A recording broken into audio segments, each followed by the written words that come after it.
Sir अभी जैसे बहुत सारे क्लास 11-12 के बच्चे हैं जेई का तैयारी भी कर रहे हैं but at the same time they are in a relationship as well with someone, सोचते हैं कि कमिट ज़्यादा करो कि नहीं, जेई का भी एग्जाम है, तो लाइक दोनों को एक साथ बैलेंस कैसे करें उन दोनों के। असल में देखा जाए तो इसकी नीड नहीं है और इस समय पे दूर रहना चाहिए जितना हो सके। पर अगर ऐसा हो गया, मान लो बाय द वे आप भाई अब प्यार के चक्कर में पड़ गए या मोह के चक्कर में फंस गए,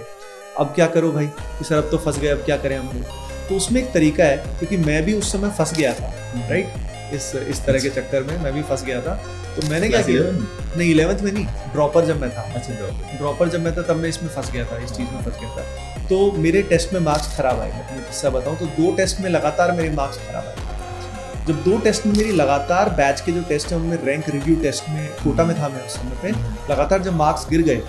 तो अब मुझे दुख तो बहुत हुआ, क्योंकि कोटा में आया किसके लिए था, आया था पढ़ने के लिए, लेकिन मैं डिस्ट्रैक्ट हो रहा था वहाँ पे। तो तब मुझे अंदर ही अंदर मेरी अंतरात्मा बोल रही थी कि भाई this is not the way for you, ये तुझे इस डायरेक्शन में सोचना भी नहीं चाहिए।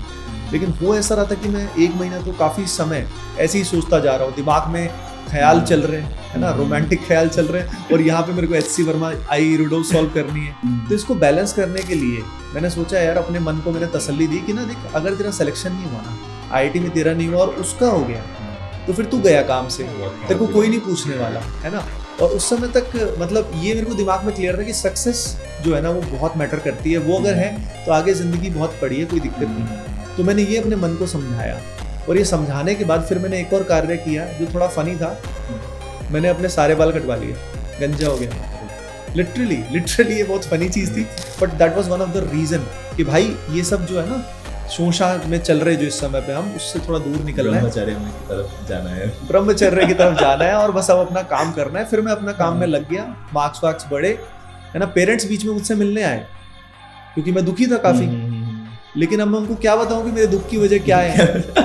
मेरे मार्क्स घटे, पर 2 रीजन हो गए ना, मार्क्स घटे, मार्क्स घट रहे हैं और मेरा मतलब सारा दिमाग खराब चल रहा है, और उनको समझा नहीं सकता मैं। फिर मैंने खुद को ही समझाया और खुद ही मैं इससे निकला, और मुझे समझ में आया कि सक्सेस सबसे इम्पोर्टेंट है, पहले वो इम्पोर्टेंट है, उसके बाद देखते हैं क्या होगा आगे लाइफ में।